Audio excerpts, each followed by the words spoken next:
скидами.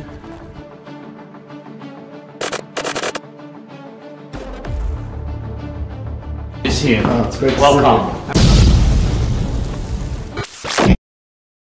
นับเป็นการตอกย้ำความช่วยเหลือที่มีต่อยูเครนนายแกรนแชปส์รัฐมนตรีกลาโหมแห่งสหราชอาณาจักรหลังจากเยือนยูเครนและพบปากกับประธานาธิบดีเซเลนสกี้แชปส์ประกาศว่าสหราชอาณาจักรกำลังจัดสรรงบประมาณ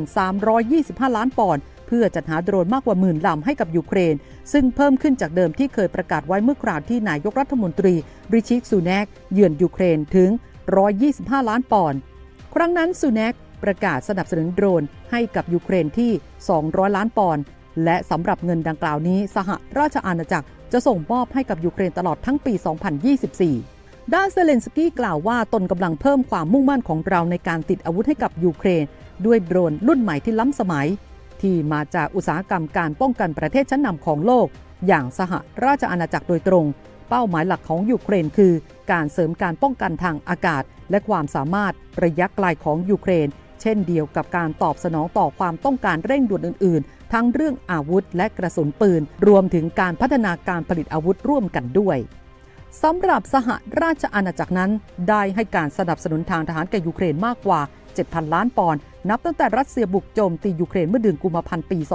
2022 เป็นประเทศแรกที่จัดหาอาวุธพิสัยไกลให้กับกองทัพยูเครนและเมื่อเดือนพฤษภาคมปีที่แล้วก็ส่งขีปนาวุธ Storm Shadow ที่ยิงทางอากาศไปให้รวมถึงยังช่วยฝึกทหารยูเครนหลายหมื่นนายด้วยและสำหรับการสนับสนุนผลิตโดรนครั้งนี้นั้นทางกลาโหมสหราชอาณาจักรก็จะสนับสนุนโดรนในรูปแบบต่างๆทั้งโดรนโจมตีทางเดียวโดรนตรวจการโดรนทางทะเล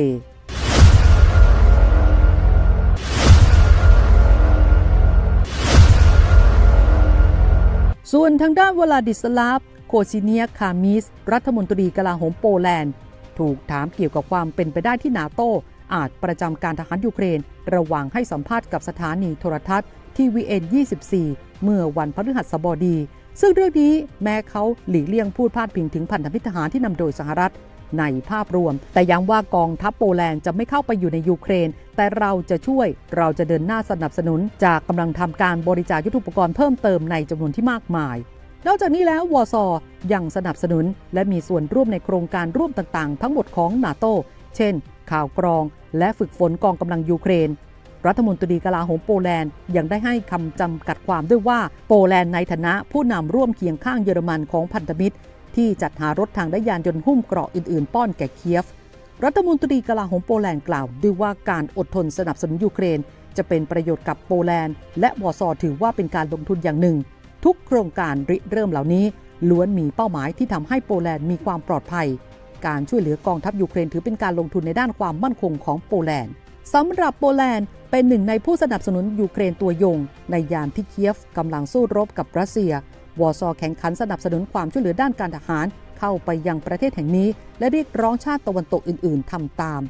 ความเห็นของรัฐมนตรีกลาโหมโปแลนด์มีขึ้นหลังจากที่บรรดาสมาชิกนาโต้อื่นๆทยอยกันออกมาปฏิเสธเป็นรอกต่อข่าวลือที่ว่าพวกเขามีแผนลับๆที่จะประจำการทหารสู้รบในยูเครนซึ่งมีต้นต่อมาจากถ้อยแถลงของประธานาธิบดีเอ็มมานูเอลมาครงแห่งฝรั่งเศสเมื่อช่วงปลายเดือนกุมภาพันธ์ที่บอกว่าตะวันตกไม่อาจตัดความเป็นไปได้ใดๆในการส่งทหารเข้าไปยังยูเครนแม้ถ้อยคำดังกล่าวของมาครงถูกกระแสตีกลับจากชาติสมาชิกนาโต้ทั้งหมดแต่ดูเหมือนว่าจะไม่ทำให้เขาสั่นคลอนโดยมาครงยิ่งใช้คำพูดที่ก้าวร้าวยิ่งขึ้นและยืนยันว่าบรรดาชาติยุโรปตะวันตกจำเป็นต้องเรียนรู้ประวัติศาสตร์และมีความกล้าหาญในยามจำเป็น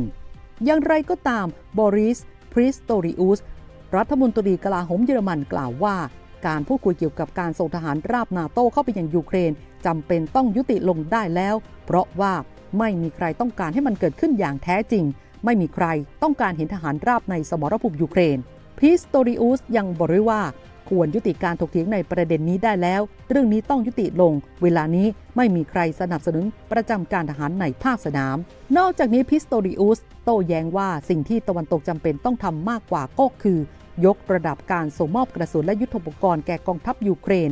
เยอรมนีคือผู้สนับสนุนรายใหญ่ที่สุดอันดับ2ของยูเครนจากทั่วโลกในปีนี้ปีเดียวบริจาคไปแล้ว